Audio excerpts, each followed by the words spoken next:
In December of 2014, I contacted BG&E and spoke to a representative who informed me that my bill was now $12,733, and I asked to speak to her supervisor and was told by the supervisor that the bill was actually $12,950, all of which had to be paid before service would be restored. I took my concerns to the Public Service Commission, and one of the commission's representatives met me in the lobby of the building to discuss my concerns. I told her about the inflated bills, showed her some bills with varying outrageous amounts, and even told her about the unusual power turnoffs with the electric meter being stolen and the gas supply being shut off from a pipe in the ground. She assured me that the commission would look into the matter. In about a week, I received a letter stating that someone from BG&E would contact me, and soon after, a Mr. Guthrie from BG&E called.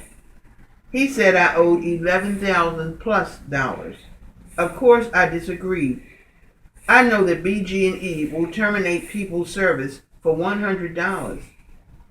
So, how could I possibly owe them such an enormous amount? However, I did ask if I could pay a few $1,000s with payments above future bills to offset the alleged debt.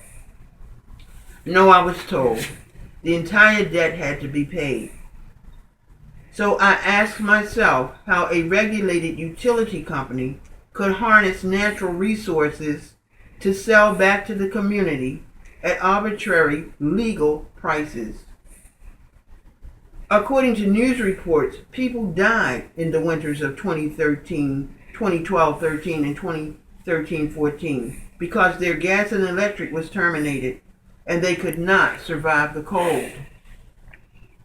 I know we were having our lives endangered by burning the kerosene heaters for long periods of time.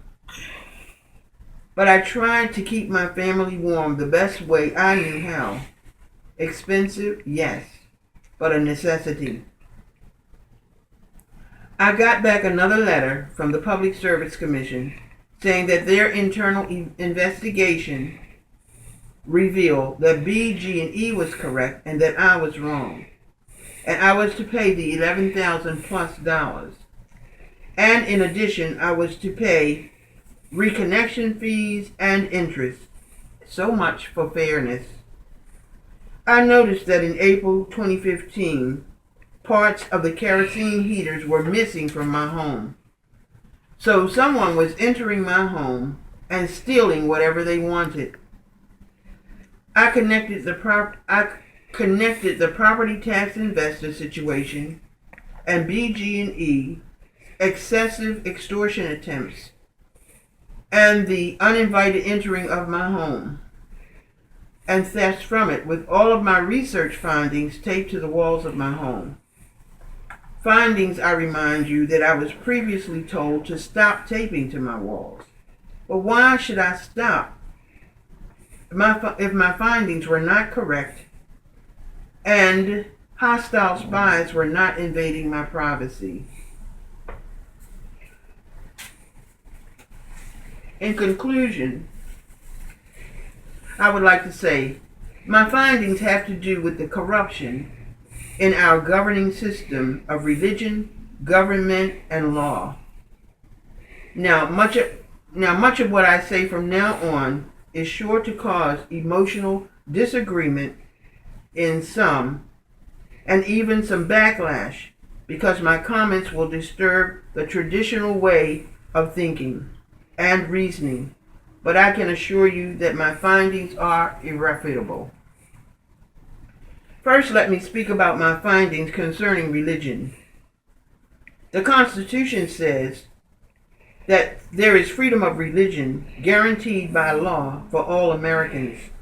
But the courtrooms of America recognize only the God of the Bible. People still are asked to raise their right hands to swear to tell the truth